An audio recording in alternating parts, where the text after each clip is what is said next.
বিহারের গয়া, যেখান থেকে যাব বুদ্ধগয়া, তারপর যাব নালন্দা, তারপর যাব রাজগীর। এই দেখুন সেই শিল্পিং বুদ্ধা, কত বড় আকারে। এই হচ্ছে মহাবোধি টেম্পল।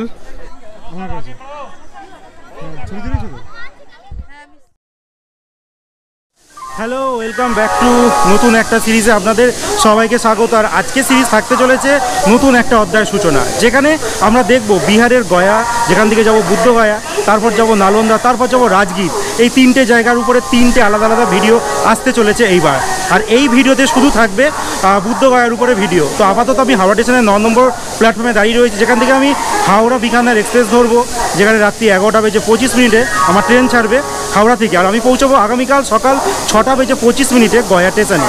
আর সেখান থেকে আমি যাত্রা করবো বুদ্ধগয়া, মানে গয়া থেকে বুদ্ধগয়া যাব। কিভাবে যাব সমস্ত ভিডিওতে আমি আপনাদের সঙ্গে শেয়ার করব। তো যাই হোক, আপাতত ট্রেনটা ছাড়ুক, তারপর বাদবাকিটা আমি দেখাচ্ছি আপনাদের পরবর্তী সময়।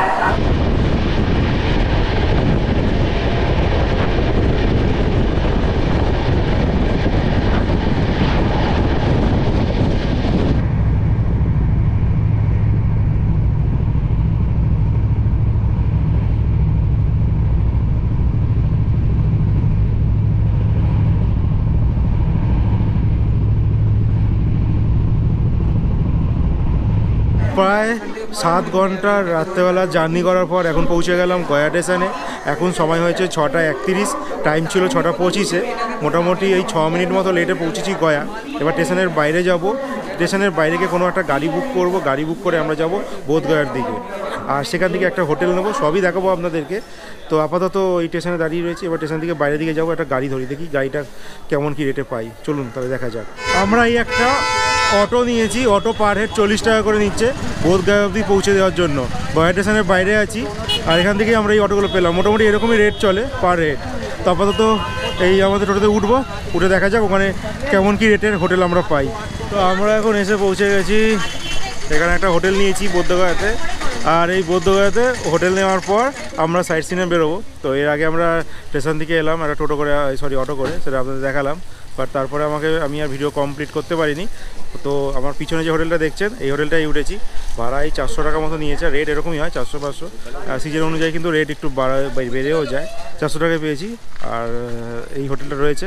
যাই হোক, সব ফ্রেশ হয়ে গেছি। এবার একটা দেখি টোটো বা অটো কি বুক করা যায় সাইট সিন করার জন্য।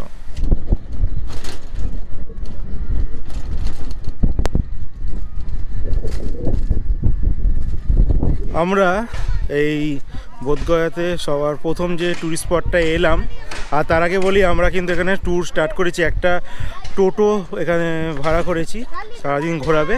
আমাদের 700 টাকা নিচ্ছে, অনেকগুলো ট্যুরিস্ট স্পট ঘোরাবে, সেগুলো আমি নাম বলছি না, আপনারা এক এক করে সব জায়গাগুলো দেখতে পারবেন। তো সবার প্রথমেই আমি এসে গেছি ডোঙেশ্বরী, একটি জায়গা বললো, পাহাড় আছে, সেই পাহাড়ে হেঁটে উঠতে হবে। আমরা টোটো থেকে নামলাম, নামার পরেই দেখতে পাচ্ছি অনেকেই মানে ঘেরে ধরছে, যারা পালকির মতো করেছে, 500-300 যেরকম কিছু চাইছে। তো আমি হেঁটেই উঠবো ভাবছি, দেখা যাক কতটা কি হেঁটে উঠতে পারি। আর ওই দেখুন পাহাড়টা একবার আপনাদের দেখিয়ে দিই। নিচ থেকে যে যাত্রা শুরু হয়েছিল, এই একটা ছোট্ট পাহাড় ট্রেকিং করে এলাম। 10-15 মিনিট মতো লাগলো ট্রেকিং করে, খুব সামান্য ট্রেকিং। আর এই দেখুন পিছনে আমি অনেকটা উঁচুতে আছি, দেখতে পাচ্ছেন কি সুন্দর লাগছে ভিউটা। তো এই ছোট্ট একটা ট্রেকিং করে এলাম এই ডোঙেশ্বরী মন্দিরে। তো উপরে মন্দির রয়েছে, তার আগে একটা ব্যালকনি রয়েছে, জায়গাটা আমি দাঁড়িয়ে রয়েছি, একটা দারুণ প্লেস, খুব সুন্দর লাগছে। ওই পাটটা আছে মন্দির, সেটাও আপনাদের একবার দেখিয়ে দিচ্ছি।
এবার আমরা এসে পৌঁছালাম আমাদের দ্বিতীয় গন্তব্যস্থল। প্রথম জায়গাটা আপনারা দেখতে পেয়েছিলেন ডোঙেশ্বরী মন্দির, আর সেই জায়গাটার পর সেখানে অনেকটা সময় আমাদের ব্যয় হয়ে গিয়েছিলো।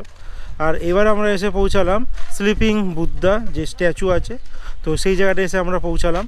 আমি এখন এই রাস্তাতে আসছি, এবার আমি যেই জায়গাটায় স্লিপিং বুদ্ধা স্ট্যাচুটা রয়েছে সেইখানে আমি যাচ্ছি। ওই অ্যাঙ্গেলে আমি আপনাদের দেখাচ্ছি। আমি যেখান থেকে প্রবেশ করছি আমি ঠিক এখানে দেখতে পাচ্ছি, বাট এটা উল্টো দিক, আর আপনাদের দেখিও এটা ঠিক আপনারা বুঝতে পারবেন না। তো আমি মেন গেট দিয়ে প্রবেশ করি, তারপর আমি সোজা দিক দিয়ে আপনাদের দেখাচ্ছি। চলুন আমার সঙ্গে।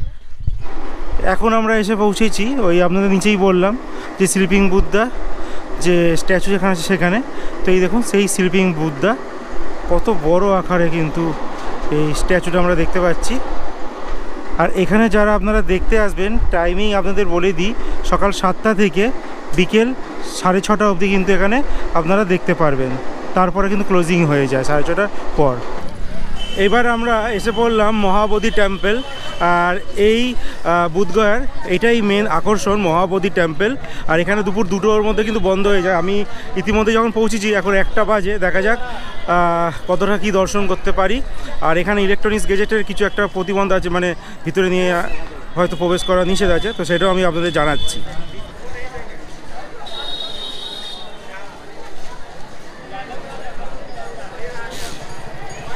তো পিছনটা দেখতে পাচ্ছেন মহাবোধি টেম্পল রয়েছে। আর মহাবোধি টেম্পলে ঢোকার আগে আপনাদের কিন্তু মোবাইল ক্যামেরা জমা রাখতে হবে। আর মোবাইল ক্যামেরা যদি আপনারা নিয়ে যেতে চান, তাহলে সেক্ষেত্রে যদি আমি যেটা ইউজ করছি অ্যাকশন ক্যামেরা, সেই ক্ষেত্রে আপনাকে 100 টাকা দিতে হবে। আর হ্যান্ডিক্যামগুলোর জন্য 300, আর ডিএসএলআর ক্যামেরার জন্য ভিডিও করতে গেলে 500 টাকা দিতে হয়।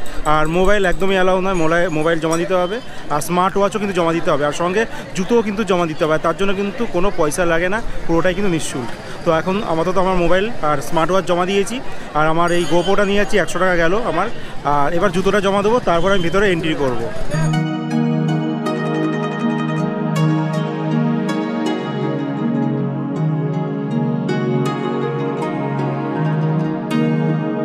এই হচ্ছে মহাবোধি টেম্পল বুদ্ধগয়া।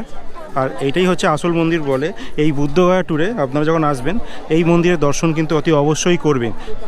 আমরা এই মন্দিরে যখন ঢুকছিলাম, তো সবার প্রথমেই দেখতে পারলাম যে মন্দিরের এখানে একটা মানে সারা ভারতে যেটা চলে, যে কালো সাদা একটা জিনিস চলে। তো অ্যাংলোগুলো মানে ফরেনারগুলো এসেছিলো, তো তাদের জন্য দেখলাম ফটো তুলতে মানে তেল লাগিয়ে ফটো তুলছে।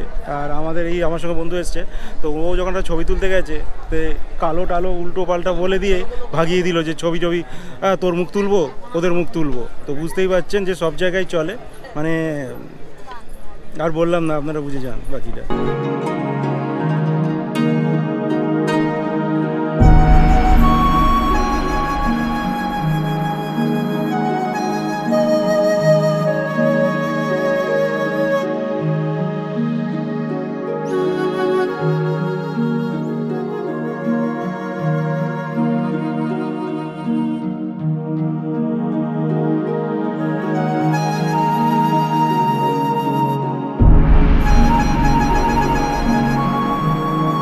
এই মন্দিরের ভিতরে আমরা একটা লেক দেখতে পারলাম, যে এই লেকটার নাম হচ্ছে মুচলিন্দ সরোবর। আর সেই লেকের দিকে আমি আপনাদের নিয়ে যাচ্ছি, একবার আপনাদের দর্শন করিয়ে দিই। হচ্ছে মুচলিন্দ লেক,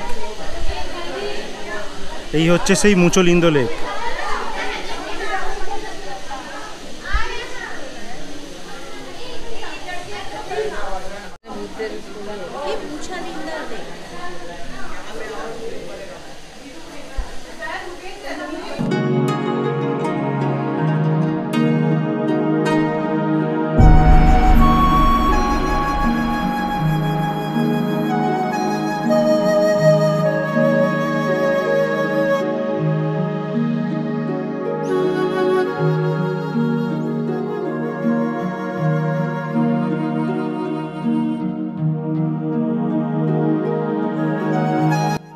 মহাবোধি মন্দিরের এই বোধিবৃক্ষের নিচেই গৌতম বুদ্ধ তপস্যা করতেন।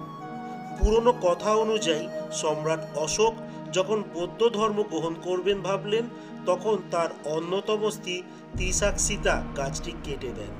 কাটার পূর্বে অশোক তার পুত্র মহেন্দ্র ও কন্যা সঙ্ঘমিত্রার দ্বারা গাছটি 2টি খণ্ড শ্রীলঙ্কার অনুরাধাপুরমে পাঠান। পরবর্তী সময় গাছটি আবারও যখন হয়, তখন শশাঙ্ক গাছটিকে পুড়িয়ে দেয়। বর্তমানে যে গাছটি আছে এটিকে পঞ্চম প্রজন্মের গাছ বলা হয়।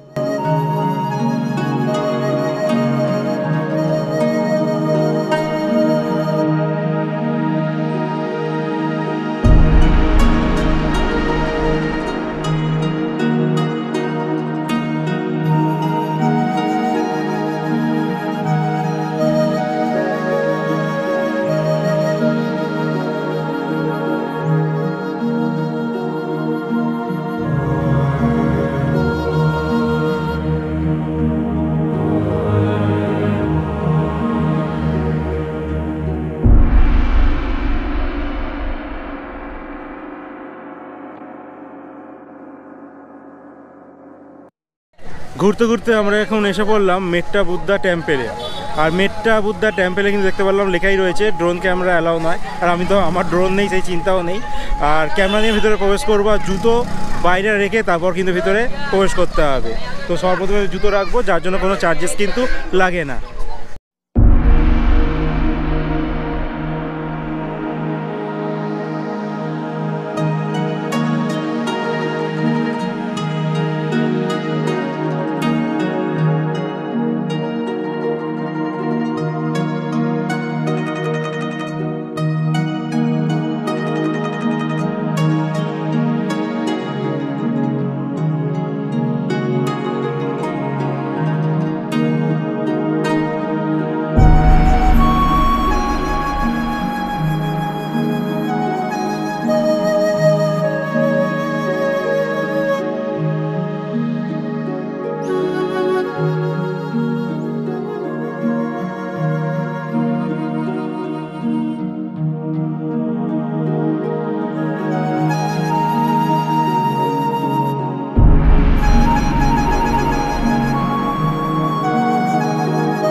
এবার আমরা এসে পৌঁছেছি বুদ্ধগয়াস, যেটা গ্রেট বুদ্ধ স্ট্যাচু বলা হয়। আর 80 ফিটও এখানে বলে, মানে হাইট হচ্ছে 80 ফুট স্ট্যাচুটা, তার জন্য 80 ফুট বলা হয়। তো আমার অপোজিটই রয়েছে সেই 80 ফুট গ্রেট বুদ্ধা স্ট্যাচু। দেখুন তাহলে অপোজিটটা।